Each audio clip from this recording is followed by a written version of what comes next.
Help me, please. Can you take me to the hospital? Can you take me to the hospital? Poor abandoned wife in labor begged, unaware he was a Korean mafia boss. Please. Can you take me to the hospital?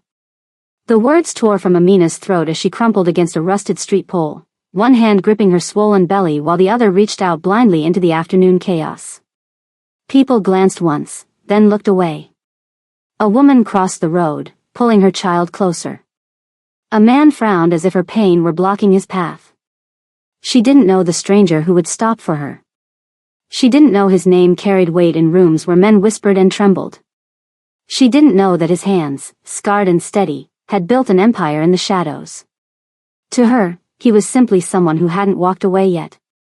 But sometimes the person who saves you is the most dangerous man in the city. And sometimes a moment of desperation on a broken street becomes the beginning of something neither mercy nor power can control. Because the man in the white suit, the one who crouched beside her, who said, "I've got you," in a voice that made fear pause, wasn't just a stranger. He was Yi Jun. A ghost. A king. A man whose next decision would shatter both their worlds. Sometimes kindness is the most dangerous thing you can offer. And sometimes it's the only thing that matters. Hello family, welcome back. Before we begin, I have a small but heartfelt request. Please subscribe. Your support keeps these stories alive. Every time you click that button, you're helping us share voices that deserve to be heard, stories that refuse to be silenced. And in the comments, tell us where you're watching from, because together, we're not just telling stories. We're keeping hope alive. The pain hit Amina without warning.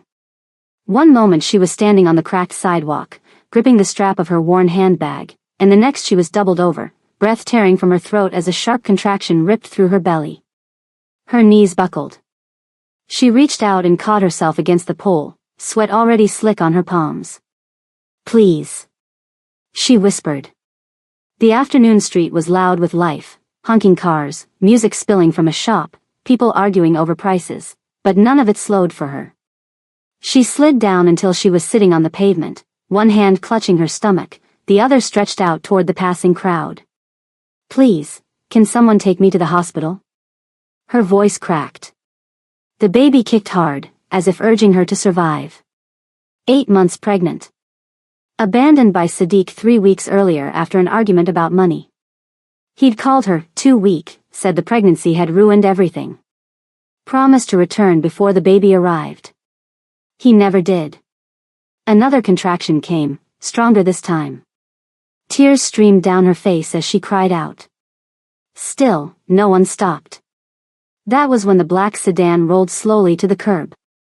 The door opened, and a man stepped out, tall, sharply dressed in a white suit that looked wildly out of place on that broken street. His hair was neatly styled, his expression controlled, eyes scanning the scene with quiet intensity. He walked toward her with purpose, not pity. Please, Amina sobbed, reaching out. I'm in labor. I can't get there alone. Yi Jun stopped in front of her. For a long second, he said nothing. His dark eyes studied her, her torn dress, her trembling hands, the raw fear etched across her face. Then he crouched down. Can you stand? He asked, his voice low and calm. Amina nodded weakly. Her world was narrowing to pain and breath, but his steadiness cut through it. Yi Jun offered his hand. His grip was firm, anchoring her as another wave of pain tore through her body. She cried out, fingers digging into his sleeve. It's okay, he said quietly. I've got you. He helped her into the car himself, closing the door gently before sliding into the driver's seat. The engine roared to life. As they sped toward the hospital, Amina clutched the seatbelt, breathing hard. My name is Amina, she managed. Thank you so much. Yi Jun, he replied. She noticed his hands on the wheel, scarred knuckles, controlled movements. A man used to danger. But his voice when he spoke again was gentle. You're doing well. Stay with me. Another contraction hit. She screamed. Yi Jun didn't flinch. He just drove faster, his jaw set, his focus absolute. They reached the hospital just in time. Nurses rushed her inside as Yi-jun followed, barking orders in clipped tones that made staff move without questioning why. Hours later, when Amina woke exhausted and shaking, her baby boy crying softly in her arms, Yi-jun was gone. He had paid the bills anonymously. Left no name. Disappeared like smoke. Amina would later learn why. And she would learn that sometimes the man who saves your life is the same man who will have to decide if he can protect it from what comes next. The trouble began 2 days later. But first, there was the drive. Inside the car, Amina's world contracted to pain and breath. The contractions came faster now, each one a fist tightening around her spine. She pressed her forehead against the cool window, trying to find something solid to hold on to. Breathe through it, Yi-jun said, his voice cutting through the panic. In through your nose. Out through your mouth. She obeyed without thinking. His tone left no room for argument, not harsh, but absolute. The kind of voice that had shaped men into soldiers, that had commanded rooms where weakness meant death. But Amina didn't know that. She only knew his voice was the only thing keeping her from screaming. Between contractions, she studied him. The way his hands gripped the wheel, precise, controlled, like violence held in check. His knuckles were scarred, the kind of marks that came from breaking things. Or people. His posture was military straight, his jaw set in concentration that seemed too practiced for a man simply driving to a hospital. You've done this before, she managed, her voice shaking. Done what? Stayed calm when everything's falling apart. Something flickered across his face. Not quite a smile. Not quite pain. It's a skill you learn, he said quietly. The city blurred past. He ran 2 red lights without hesitation, taking corners with the precision of someone who knew exactly how far he could push before losing control. Another contraction hit. This one stole her breath entirely. She gripped the door handle, a broken sound escaping her throat. Yi-jun's hand left the wheel for just a second, touched her shoulder, steady and warm. Almost there. You're stronger than you think. The words landed somewhere deep. She wanted to believe him. They pulled into the emergency bay, and Yi-jun was out of the car before it fully stopped. He opened her door, helped her onto the stretcher that appeared as if summoned. 8 months pregnant, contractions 2 minutes apart, he told the nurses, his tone clipped and commanding. She needs a room. Now. The staff moved. Not because they knew who he was, but because something in his presence demanded obedience. A nurse started to ask questions, and Yi-jun's eyes went cold. Now, he repeated. They moved faster. Amina was rushed through sliding doors, lights overhead blurring into white streaks. Monitors beeped. Hands checked her vitals. Voices overlapped with medical terms she couldn't follow. But through it all, she saw him. Yi-jun standing in the corner, arms crossed, watching everything with the intensity of a man guarding something precious. He didn't speak unless spoken to. Didn't interfere. But his presence alone seemed to make the room work harder, move faster. The labor was brutal. Hours stretched into an eternity of pain that eclipsed thought. Amina screamed until her throat was raw. Cried until she had no tears left. The world narrowed to survival, to the primal, terrifying work of bringing life into a world that had already tried to break her. And through it all, Yi-jun stayed. Not beside her. He knew his place. But close enough that when her eyes found him through the haze of pain, he was there. Solid. Unmoved. You're almost done, the doctor said. One more push. Amina didn't think she had it in her. But she saw Yi-jun nod once, just once, and somehow, she found the strength. The baby's cry split the air. A boy. Small, red-faced, furious at the world he'd just entered. Amina sobbed, relief and love and exhaustion pouring out in waves she couldn't control. They placed him on her chest, and she felt whole for the first time in months. When she finally looked up to thank Yi-jun, the corner where he'd stood was empty. She woke hours later to silence. The hospital room was dim, machines beeping softly. Her son slept in a bassinet beside her bed, tiny fists curled beneath his chin. A nurse smiled when she saw Amina stirring. "You did beautifully," she said. "And don't worry about the bills, they've been taken care of." "By who?" The nurse hesitated. "He didn't leave a name.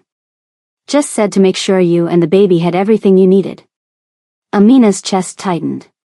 She looked at her son, safe, breathing, alive, and felt the weight of a debt she didn't know how to repay. She didn't even know his last name.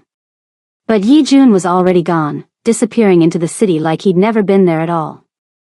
And Amina had no idea that the man who saved her life had just made the most dangerous decision of his own. Because in his world, mercy was a weakness. And weakness got you killed. The apartment was too quiet without anyone to share it with. Amina learned quickly that newborns don't sleep the way people say they do. Her son, she named him Rafiq, meaning companion, woke every 2 hours, crying with a hunger that felt endless. She fed him, changed him, rocked him until her arms ached. The walls pressed in close. The sink filled with dishes she was too exhausted to wash. But she was happy. For 3 days, she existed in a small, fragile bubble of peace. Just her and Rafiq. No one asking questions. No one making her feel small. Then Sadiq came back. She heard his key in the lock just after midnight. The sound made her stomach drop. She'd been half asleep on the couch, Rafiq finally quiet in her arms, and suddenly her husband was standing in the doorway. He looked thinner. Smelled like alcohol and cigarettes. His eyes swept the apartment with the cold assessment of someone cataloging evidence. "So you had it," he said flatly. "Not him. It." Amina tightened her hold on Rafiq. "His name is Rafiq." Sadiq grunted. He dropped his bag on the floor and walked to the kitchen, opening the fridge like he owned the place. Which, technically, he did, his name was on the lease. "You look tired," he said, not looking at her. "I just gave birth 3 days ago." He pulled out a beer, cracked it open. "How'd you pay for it?" The question landed like a slap. "I didn't," Amina said carefully. "Someone helped me." Sadiq turned, eyes narrowing. "Someone." "A stranger. I was in labor on the street, and he drove me to the hospital." "He." Sadiq's jaw clenched. He crossed the room slowly, stopping just close enough to make her feel cornered without actually touching her. "What stranger?" "I don't know. He didn't tell me much. He just." "Just what?" "Paid thousands in medical bills out of kindness." His voice dripped with sarcasm. "Men don't do that, Amina. Not unless they want something. He didn't want anything. He left before I could even thank him properly." Sadiq stared at her, and she saw it, the thing she'd always feared in him. The insecurity that curdled into cruelty. The jealousy that made him rewrite reality into something uglier. "What did he look like?" Sadiq asked quietly. I was in pain, I barely remember." "What did he look like?" Amina's throat tightened. "Tall. Well-dressed. He had a black car." Something shifted in Sadiq's expression. His eyes went distant for a moment, like he was calculating something. "A black sedan," he pressed. "I think so. Why does it matter?" Sadiq didn't answer. He just drank his beer, staring at her like she'd betrayed him somehow. Like her survival was an insult. "You expect me to believe some random rich guy just helps a pregnant woman in the street," he said finally. "You think I'm stupid?" "I'm not lying." "Then what aren't you telling me?" His voice rose. Rafiq stirred in her arms, letting out a small cry. Amina stood, cradling her son protectively. "Nothing. There's nothing to tell." But Sadiq wasn't listening anymore. He was pacing now, muttering to himself. She caught fragments: black sedan, white suit, hospital. His face had gone pale, then flushed with something between fear and opportunity. He pulled out his phone, started scrolling. His fingers moved fast, searching something. Sadiq, what are you doing? Making sure we're safe, he said, but the way he said it made her skin crawl. Safe from what? Or safe from who? That night, Sadiq slept on the couch. Amina locked the bedroom door and held Rafiq close, listening to her husband's voice through the walls as he made phone calls that stretched past 3 a.m. She couldn't hear the words. But she heard the tone, eager, hungry, calculated. And she realized with cold certainty that the stranger's kindness hadn't saved her. It had marked her. Because Sadiq recognized something. Remembered something.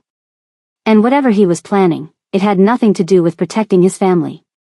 Outside, the city slept. But inside that apartment, a man was laying groundwork for a betrayal that would cost more than he could imagine. And somewhere across town, Yi Jun's phone was already ringing with warnings he didn't want to hear. Yi Jun didn't do guilt. Guilt was for men who made mistakes. Men who let emotions dictate decisions. Men who ended up bleeding out in alleys because they hesitated half a second too long. He'd built his empire on the bones of men like that. So when Jihan placed the tablet on the conference table, security footage cued to the moment Yi Jun's face appeared outside the hospital entrance, Yi Jun's expression didn't change. 15 cameras caught you, Jihan said quietly. He was the oldest of Yi Jun's lieutenants, scarred and steady, a man who'd killed his first target at 16. Hospital security, traffic cams, a convenience store across the street. Sung Hyun leaned back in his chair, arms crossed. Younger, sharper-edged, always looking for the angle. The footage is circulating. Low-level gangs are asking questions. Rivals are watching. Dong-wook, the silent one, just watched Yi Jun with those flat, calculating eyes. He didn't need to speak. His presence said enough. This is a problem. The room they sat in was elegant in its brutality, sleek furniture, floor-to-ceiling windows overlooking the city, art on the walls worth more than most people earned in a lifetime. This was where decisions were made that shaped the underworld. Where territories were carved up. Where lives were ended with a signature. Yi Jun pressed play. On the screen, he watched himself help a pregnant woman into his car.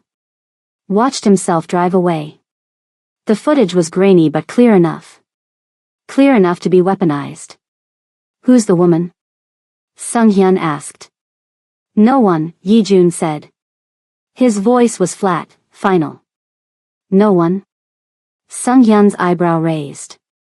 You stopped a meeting with the Yakuza for no one? Yi Jun's jaw tightened imperceptibly. Jihan noticed. He always noticed. She was in labor on the street, Yi Jun said. I drove her to a hospital. That's all. That's all, Dong-wook repeated, his first words of the meeting. He made it sound like an accusation. Jihan leaned forward. The problem isn't what you did. It's what people will think you did. Weakness. Distraction. Sentiment. He paused. Our enemies don't care about context. Then our enemies are fools. Fools with resources, Sung Hyun countered. 3 suppliers have already delayed shipments. Testing boundaries. Seeing if you've gone soft. Yi Jun's knuckles whitened where his fist rested on the table. Just slightly. Just enough. I am not soft. Then prove it, Sung Hyun said. Distance yourself. Publicly. Make it clear she's nothing. The word landed wrong. Nothing. Yi Jun's mind flashed to her face, tear-streaked, terrified, reaching out when no one else would stop. The way she gripped his sleeve like he was the only solid thing left in her world. The sound of her son's first cry. Nothing. Already done, Yi Jun said. I paid the bills anonymously. Left no trail. It's finished. Jihan studied him with those weathered, knowing eyes. Is it? The silence stretched. Yi Jun stood, buttoning his jacket with practiced precision. Increase patrols in the Eastern District. Remind our suppliers that delays have consequences. And pull those surveillance files. I want them scrubbed by morning. And the woman? Dong-wook asked. Yi Jun moved toward the door. She doesn't exist. But his hand hesitated on the handle. Just a fraction of a second. Ji-hun saw it. After Yi-jun left, the three lieutenants sat in weighted silence. He's lying, Sung-hyun said finally. He's compromised, Dong-wook corrected. Ji-hun tapped the tablet thoughtfully. He's conflicted. Which might be more dangerous? What do we do? We watch, Ji-hun said. And we prepare for the moment his conscience tries to overrule his survival instincts. He powered off the screen. Because in our world, that moment gets you killed. Late that night, alone in his penthouse, Yi-jun stood at the window overlooking the city. Glass of whiskey in hand, untouched. His phone showed a report he'd commissioned, discreetly, through channels even Ji-hun didn't know about. Subject, Amina Hassan. Age 26. Married to Sadiq Hassan. Newborn son, healthy. Discharged from hospital 2 days ago. Currently residing at. He should delete it. He should burn every trace of this distraction. Instead, he read it again. Yi-jun had built his life on control. On calculated risk. On the absolute certainty that emotion was a luxury men like him couldn't afford. But somewhere in the back of his mind, he could still hear her voice. Thank you so much. Like his help had meant something. Like he had meant something beyond fear and power. He drained the whiskey in one swallow. Outside, the city glittered with 1,000 lives he'd never touch, never know, never save. He'd stopped for one. And the guilt, the thing he didn't do, was starting to feel a lot like regret. The post went live at 2:47 a.m. Amina was asleep when Sadiq uploaded it, a carefully constructed narrative wrapped in righteous anger and half-truths that spread like gasoline on fire. My wife was begging men on the street while pregnant. A stranger helped her, paid thousands for her hospital bills. She won't tell me who he is. Now she's home with a baby I'm not even sure is mine. I'm asking for prayers and advice. I don't know what to do. By morning, it had 3,000 shares. By noon, the comments had turned venomous. She was probably cheating. That's why the guy paid. Men don't pay for strangers. He's the real father. She looks unstable in those photos. Someone should check on that baby. Photos Sadiq had taken while she slept, Amina looking exhausted, hair unwashed, eyes hollow from sleepless nights. Photos cropped and filtered to make her look unhinged instead of exhausted. She didn't know about any of it until Mrs. Okoro from downstairs knocked with a phone in her hand and pity in her eyes. Child, the older woman said gently. Have you seen what your husband is saying about you? Amina's world tilted. She read the post 3 times before her hand started shaking. Read the comments until tears blurred the screen. Strangers, hundreds of them, picking apart her life, her character, her worth. Sadiq wasn't even home. He'd left early that morning without explanation. By evening, the first neighbor stopped making eye contact in the hallway. By the next day, 2 more women she'd considered friends crossed the street when they saw her coming. The landlord called on the 3rd day. I'm getting complaints, Mr. Adeyemi said, his voice tight. About noise. About instability. I need you to understand, Amina, I run a respectable building. Complaints from who? I've barely left the apartment. Multiple tenants. Anonymous reports. He paused. I'm not saying I believe them. But when Child Protective Services gets involved. Amina's blood went cold. What? Someone filed a report. Said the baby might be in an unsafe environment. They'll probably come by to check. His tone softened slightly. I'm sorry. I hope it's all a misunderstanding. The line went dead. Amina stood frozen, Rafiq sleeping peacefully in her arms, completely unaware that the world was closing in around them. She checked her phone with trembling hands. The post had spread beyond Sadiq's page now, picked up by gossip accounts, shared in community groups, dissected by strangers who'd never met her but had already decided who she was. Unstable. Unfaithful. Unfit. Her inbox flooded with messages. Some concerned. Most cruel. Your baby deserves better. Women like you make me sick. God sees everything. She wanted to defend herself. To explain. But every word would be twisted, screenshotted, weaponized. So she stayed silent. And the silence made her look guilty. That night, Sadiq came home smelling like cheap cologne and victory. People are worried about you, he said, feigning concern that didn't reach his eyes. Maybe you should talk to someone. A professional. You did this, Amina whispered. You're destroying me. I'm protecting our family. He moved closer. You brought a stranger into our lives. What was I supposed to do? Just accept that some rich man paid for everything out of kindness? He laughed bitterly. You're naive, Amina. Dangerous naive. I told you what happened. You told me a story. I posted the truth. She wanted to scream. To fight. But Rafiq was sleeping, and the walls were thin, and anything she did would become more ammunition. Sadiq's phone buzzed. He checked it, smiled faintly, then pocketed it without explanation. Amina had seen that smile before. It was the one he wore when he thought he'd won something. Who are you talking to? She asked. People who can help us. He grabbed his jacket. People who know how the world really works. What does that mean? But he was already out the door. Amina didn't sleep that night. She held Rafiq and watched the shadows move across the ceiling, feeling the walls press closer with every hour. Feeling hunted by an enemy she couldn't see, an algorithm, a mob, a system that devoured women like her and called it justice. Somewhere in the city, Sadiq was making calls to men whose names she didn't know. Trading information about a black sedan and a white suit for cash and connections he thought would elevate him. He had no idea he was dealing with people who considered him an insect. People who'd already flagged his activity and reported it up the chain. People who worked for Yi Jun. At 3 a.m., there was a knock at the door. Firm. Official. Final. Amina's heart stopped. She checked the peephole and saw two women in business attire holding clipboards and ID badges she recognized immediately.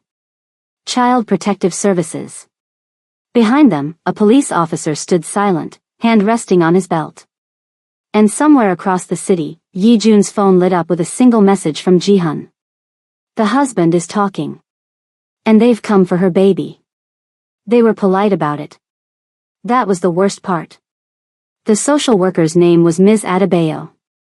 She had kind eyes and a soft voice and a clipboard that might as well have been a guillotine. Mrs. Hassan, we've received multiple reports expressing concern for your child's welfare, she said, standing in the doorway like she had every right to be there. We need to conduct a welfare check. Amina's arms tightened around Rafiq instinctively. He's fine. He's healthy. We just came from the hospital 3 days ago. We're not saying he isn't, Ms. Adebayo interrupted gently. But the reports mention environmental concerns, mental instability, and potential neglect. We're required by law to investigate. Mental instability? Amina's voice cracked. I'm not unstable. I just had a baby. I'm tired, but I'm taking care of him. May we come in? It wasn't really a question. The second social worker, younger, harder-edged, was already scanning the apartment with clinical detachment. The dishes in the sink. The laundry piled on the chair. The exhaustion baked into every corner of the small space. Evidence of a new mother barely surviving. But through their eyes, it looked like something else. The police officer remained in the doorway. Silent. Watching. When did you last sleep? Ms. Adebayo asked. I don't know. Maybe yesterday. He wakes up every 2 hours. And your husband? Where is he? Amina's throat tightened. I don't know. He left this morning. The two social workers exchanged a glance. The younger one made a note. Mrs. Hassan, have you been experiencing thoughts of harming yourself or your baby? What? No. Never. Because multiple witnesses have reported concerning behavior. Erratic posts online. Public distress. Isolation from your support system. Those posts weren't from me. Amina's voice rose. Rafiq stirred in her arms, letting out a small whimper. She rocked him instinctively, trying to keep him calm. My husband posted those. He's lying. He's trying to. Mrs. Hassan, I need you to calm down. I am calm. But she wasn't. Panic was rising in her chest like water filling her lungs. The younger social worker stepped closer. We're going to need to take the baby into temporary protective custody while we complete our investigation. The words didn't make sense at first. Amina blinked. What? Just for 72 hours, Ms. Adebayo said, her tone meant to soothe but landing like a slap. To ensure his safety while we assess the situation. No. Amina backed away, clutching Rafiq tighter. No, you can't. He's mine. He's safe. I'm keeping him safe. Mrs. Hassan. No. Her scream echoed through the apartment.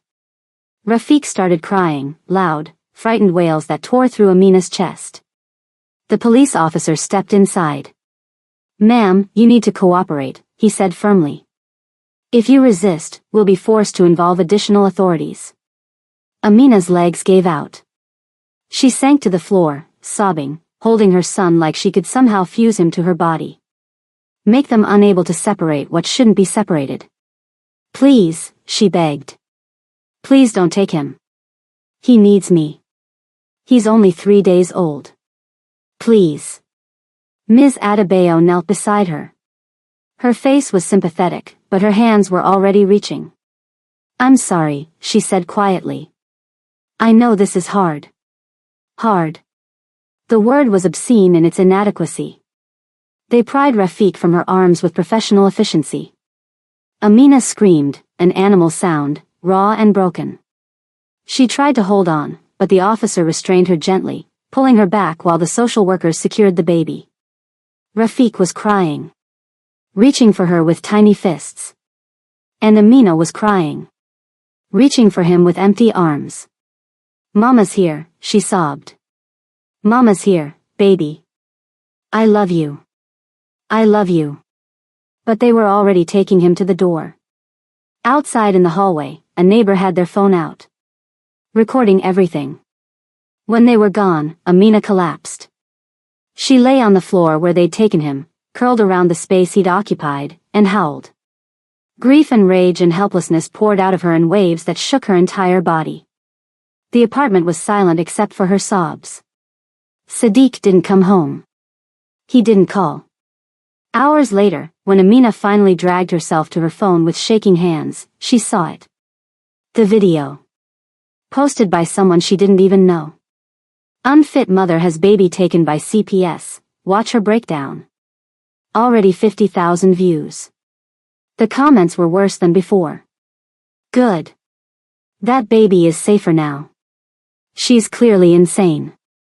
This is what happens when you make bad choices. Amina watched herself scream on a stranger's phone. Watched herself become entertainment. Watched her worst moment turned into content for people who would forget her by tomorrow. She turned off the phone. Sat in the dark. And realized she had nothing left. No baby. No husband. No dignity. Just the hollow shell of a woman the world had decided wasn't worth saving. Across the city, in a sleek penthouse, Yijun's phone buzzed. Jihan's message was brief, you need to see this. The video loaded. And for the first time in a decade, Yijun felt something inside him shatter. The sound hit him first. Not the words. Not the images. The sound of Amina screaming as they took her child. Yijun stood in his office, phone in hand, watching the video Jihan had sent. His expression was stone. His body was still. But something inside him, something he'd buried so deep he'd forgotten it existed, cracked open. The video played again automatically. He watched her collapse. Watched her reach for empty air. Watched strangers reduce her agony to entertainment. 50,000 views. 500 comments. Zero humanity. Yi Jun set the phone down with controlled precision. His hand didn't shake. It never shook. But his knuckles were white. How long has this been online? He asked. His voice was quiet. Dangerously quiet. Jihan stood near the window, arms crossed. 4 hours. It's spreading fast. And Sadiq Hassan? Posted from an internet cafe 2 hours ago. Bragging about his connection to you. Jihan's jaw tightened. He's been selling information to anyone who'll pay. Small-time dealers. Rival gangs. Even tried reaching out to the Nakamura family. Yi Jun's eyes went cold. He used my name. He used your car, your reputation, your mercy. Sung Hyun stepped forward, tablet in hand. He's been building a narrative. Claiming you're the father. That Amina is your mistress. That you're weak, distracted, compromised. And the social services report? Dong-wook spoke from the corner, his voice flat. Anonymous tip. But we traced the IP. It came from Sadiq's phone. The room went silent.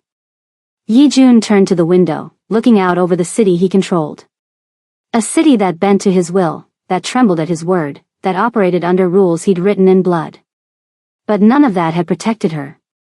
None of that had stopped the world from devouring her while he stood back and pretended she was nothing. Nothing. Boss, Jihan said carefully. If you intervene now, you'll confirm the rumors. Every enemy we have will see it as weakness. Let them. The 2 words landed like a verdict. Sung Hyun shifted uncomfortably. You're risking everything for a woman you met once. Yi Jun turned, and the look in his eyes made Sung Hyun take a step back. I stopped on that street, Yi Jun said, his voice surgical and precise, because I made a choice. And when you make a choice in my world, you own the consequences. He moved toward the door. I left her. I walked away. And because I did, her husband sold her story, destroyed her reputation, and stole her child. That's not your fault. It is exactly my fault. Yi Jun's hand was on the handle. I knew what men like him do when they smell opportunity. I knew, and I did nothing. Jihan stepped forward. What do you want us to do? Yi Jun paused. When he spoke again, his voice carried the weight of absolute authority. Find Sadiq Hassan. I want every lie he told documented. Every person he contacted. Every piece of evidence fabricated. His eyes were ice. I want his fraud exposed so thoroughly that even his shadow is ashamed. And then we make sure he understands what happens when you weaponize mercy. Dong-wook nodded once. Consider it done.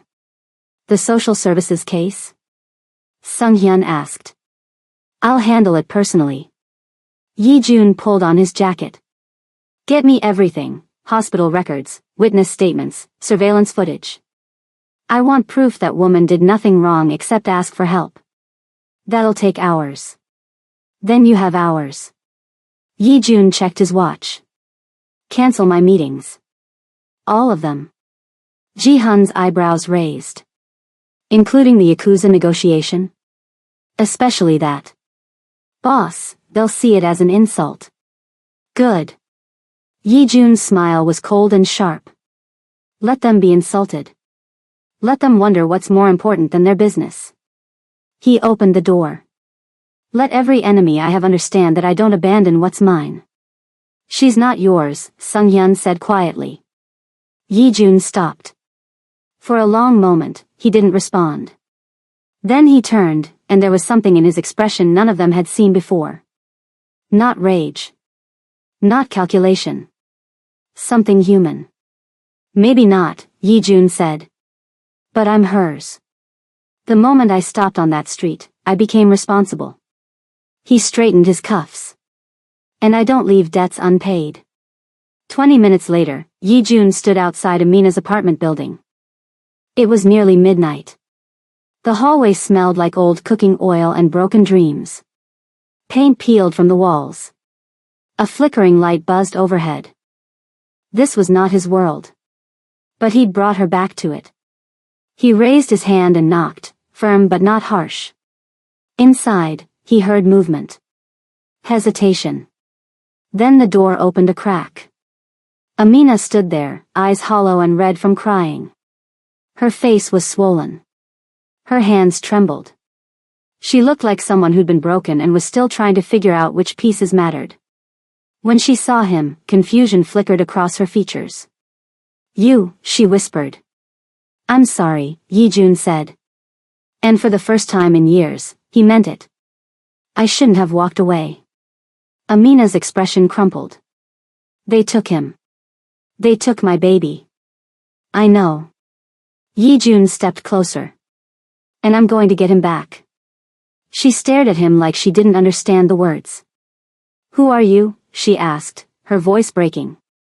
Yijun exhaled slowly. "Someone who should have protected you." Amina let him in because she had nothing left to protect. No baby to guard. No dignity to preserve. Just empty arms and a hollow chest and the crushing weight of a world that had decided she didn't deserve mercy.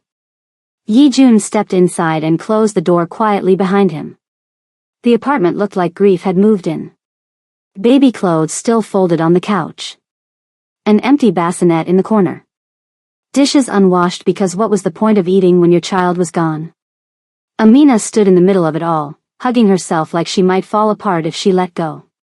"They said 72 hours, she whispered. "But I don't think they're bringing him back." I saw the comments.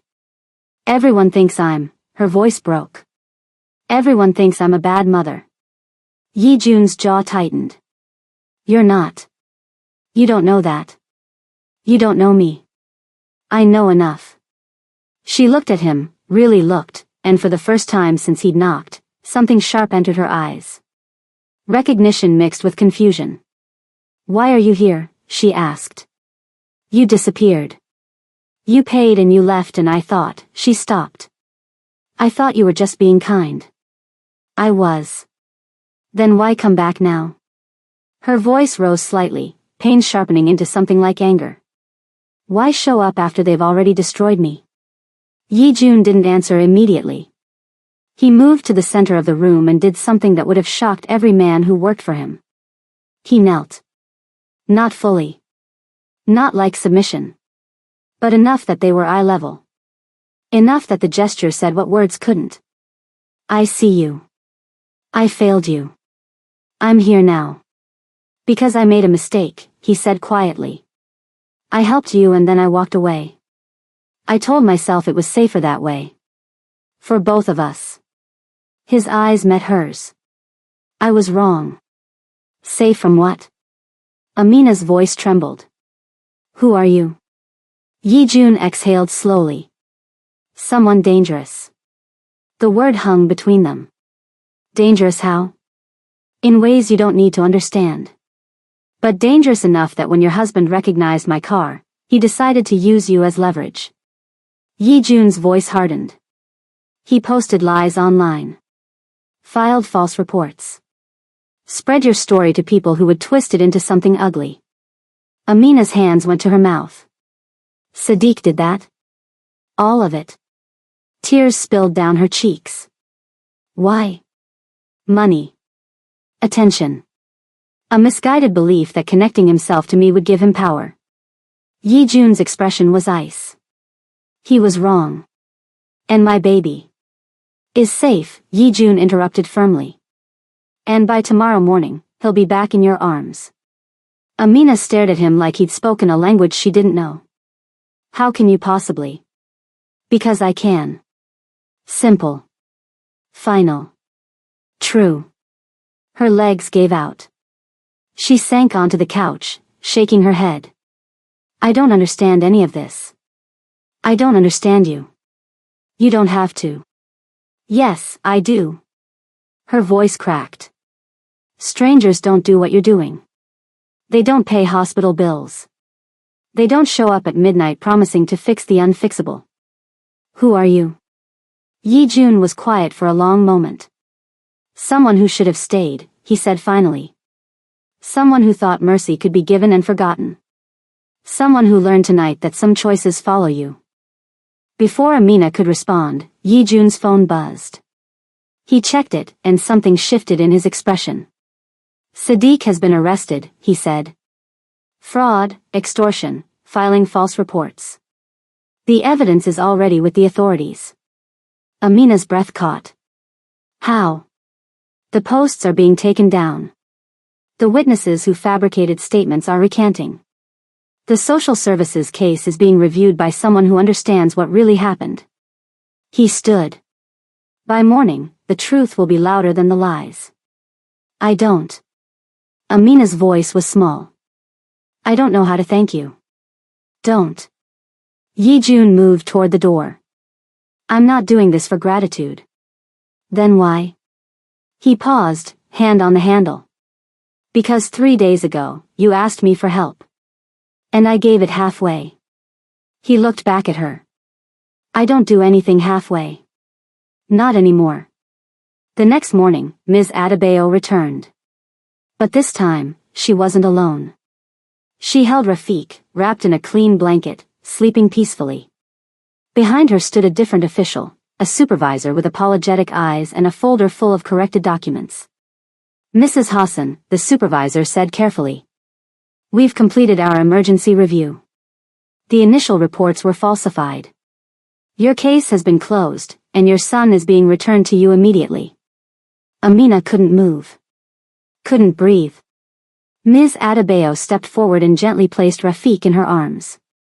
The weight of him, solid, warm, alive, broke something in Amina's chest. She collapsed into sobs, holding him so tightly, breathing him in, whispering apologies he was too young to understand. Mama's here, she cried. Mama's here. I've got you. I've got you.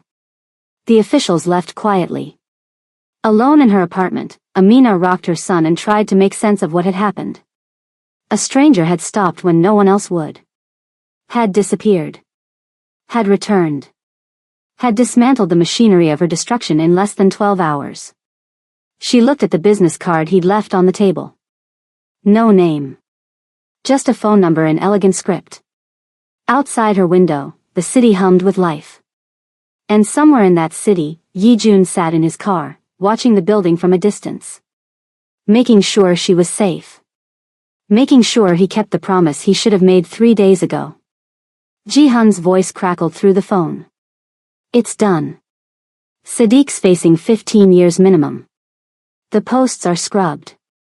Her name is clear. Good, Yijun said. And now? Yijun was quiet. Now we watch, he said finally. And we make sure nothing touches her again. He started the engine and drove away. But he didn't go far. The city whispered his name in fear. But the woman holding her son didn't know it. Yijun stood across the street from Amina's building, hidden in the shadow of a closed storefront. Dawn was breaking, soft light spilling over cracked pavement and peeling paint, turning the broken neighborhood into something almost beautiful. Through her window, he could see her. Amina sat in a chair by the window, Rafiq cradled against her chest. She was rocking slowly, her face pressed to the baby's head, eyes closed. Peaceful in a way she hadn't been 3 days ago. Safe. Yijun's phone buzzed. Jihan's message was brief. The Yakuza are demanding a meeting. They're threatening to withdraw. He typed back, let them. Another buzz. Sunghyun this time, 2 suppliers have broken contract. We're losing ground in the Eastern District. Handle it. Dongwook, word is spreading that you chose a woman over the family. Challenges are coming. Yijun stared at the message for a long moment. Then he turned off his phone. For 15 years, he'd built an empire on the principle that power demanded sacrifice. That sentiment was weakness. That mercy was a luxury men like him couldn't afford. He'd crushed rivals who hesitated. Buried allies who showed compassion. Became the thing people feared most because fear was control, and control was survival. But standing here, watching a woman who'd begged him on a street hold the child the world had tried to steal. He wasn't sure he believed in any of that anymore. Power hadn't saved her.